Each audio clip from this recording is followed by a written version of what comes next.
Good evening, dear children. Today I brought end of bipolarity, part 8, part 9 I think, and tension and conflicts in 15 republics. अब हमने last topic में हमने पढ़ लिया था कि शॉक थेरेपी के बाद जो है कि उनको economic and political problem face करनी पड़ती है, जितने भी सारे 15 रिपब्लिक्स थे यूएसएसआर के. यहीं पर अब I brought a map for you also of USSR. ये यूएसएसआर का मैप है और this is the part of Russia and these are the neighbouring country Kazakhstan, Uzbekistan, Kyrgyzstan, Tajikistan, Turkmenistan. These are the 15 republic. Azerbaijan, Armenia, Ukraine, Moldova, Belarus, Latvia, Estonia and Lithuania, Russia. ये आपको actual map दिख रहा है USSR का और ये इसके neighbouring countries भी दिख रही हैं. इन्हीं से रिलेटेड हम टॉपिक पढ़ रहे हैं कि आज इनके बीच में क्या क्या टेंशन थी. Will continue it now. और first topic is that Georgia में क्या हो रहा था, कन्फ्लिक्ट हो रहे थे, टेंशन्स हो रही थी. जो दो इसके प्रोविंसेस थे वो अलग होना चाह रहे थे. ये जॉर्जिया है, यहाँ पर टेंशन्स है. तो इससे क्या होता है, यहाँ पर सिविल वॉर स्टार्ट हो जाती है. There are movement against the existing regime in Ukraine, Kyrgyzstan and Georgia, Kyrgyzstan, Ukraine में भी जो करंट वहाँ पर जो रिजाइम चल रहा था उसके खिलाफ मूवमेंट स्टार्ट हो जाते हैं. Countries and provinces are fightings over rivers. अब ये जो अलग अलग रिपब्लिक्स हैं इनके बीच में रिवर्स के लिए भी फाइट हो रही थी. All this has led to instability making life difficult for the ordinary citizen. अब जब कन्फ्लिक्ट्स होंगे आपस में ही तो इससे क्या होगा, इनस्टेबिलिटी हो जाएगी, पॉलिटिकल इनस्टेबिलिटी होगी और जो लोगों की नॉर्मल सिटीजन्स हैं उनकी लाइफ डिफिकल्ट हो जाएगी. Other factors responsible for conflicts and tension. अब कौन कौन से फैक्टर हैं जिसकी वजह से कन्फ्लिक्ट्स और टेंशन्स हो रही हैं. The central Asian republic are areas where vast hydrocarbon resources. ये जो सेंट्रल एशियन रिपब्लिक्स हैं, ये जो इधर के पार्ट्स हैं, Kazakhstan, Uzbekistan, Turkmenistan, Kyrgyzstan, Tajikistan, they have lots of hydrocarbon resources. Hydrocarbon resources कौन से होते हैं, फ्यूजल फॉइल्स.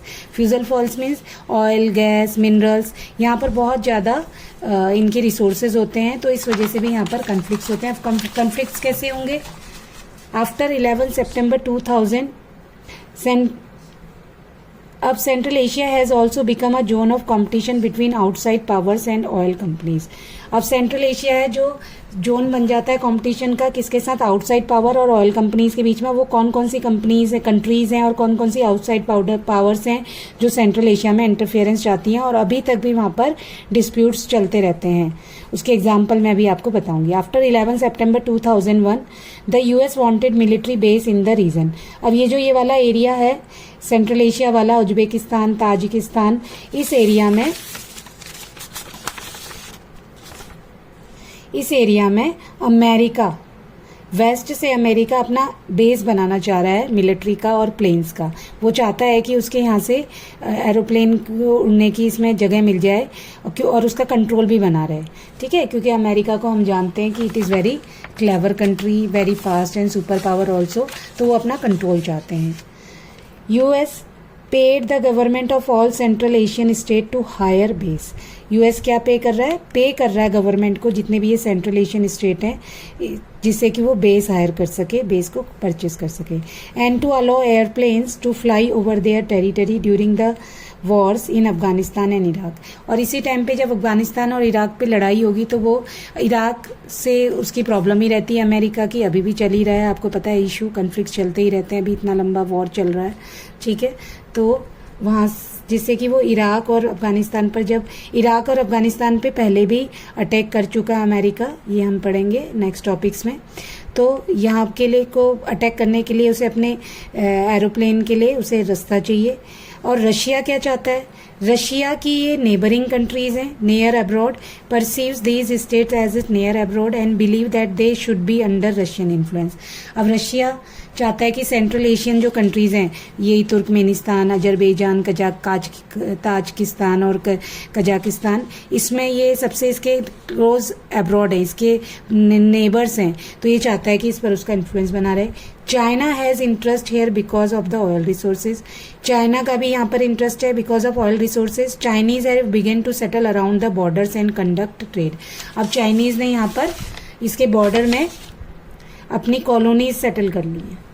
ठीक है, चाइनीज़ का यही तरीका होता है, किनारे किनारे थोड़े थोड़े लोग यहाँ पर, लोकल लोगों को यहाँ पर रहने दिया जाए और पहले वो अपना लोकल कॉलोनी इस्टेब्लिश करेंगे, फिर उनकी परमानेंट प्लेस मिली जाती है। ये हमेशा होता है, जैसे बांग्लादेश वाले इंडिया में इंटरफेयर करते हैं, ऐसे ही ये और चाइना वाले इंडिया में भी कर रहे हैं, जैसे मणिपुर से, आसाम से, और ऐसे ही चाइना वाले यहाँ इन बॉर्डर्स में भी वो अपनी कॉलोनीज, टेम्परेरी कॉलोनीज इस्टेब्लिश कर रहे हैं, जिससे कि उनका इंटरफेरेंस यहाँ पर बढ़ जाए।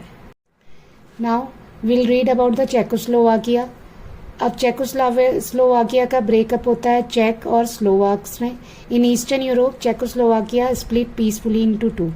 ईस्टर्न यूरोप का जो पार्ट है चेकोस्लोवाकिया, ये इजीली, शांतिपूर्ण तरीके से, पीसफुली दो पार्ट्स में ब्रेक हो जाता है, चेक एंड स्लोवाक्स। इंडिपेंडेंट कंट्रीज बन जाते हैं। ऐसे ही यूगोस्लाविया में भी स्प्लिट होता है आफ्टर 1991। ये भी दो पार्ट में, ये चार पार्ट में टूट जाता है यूगोस्लाविया। एक होता है क्रोशिया, स्लोवेनिया, बोस्निया और हर्जेगोविनिया।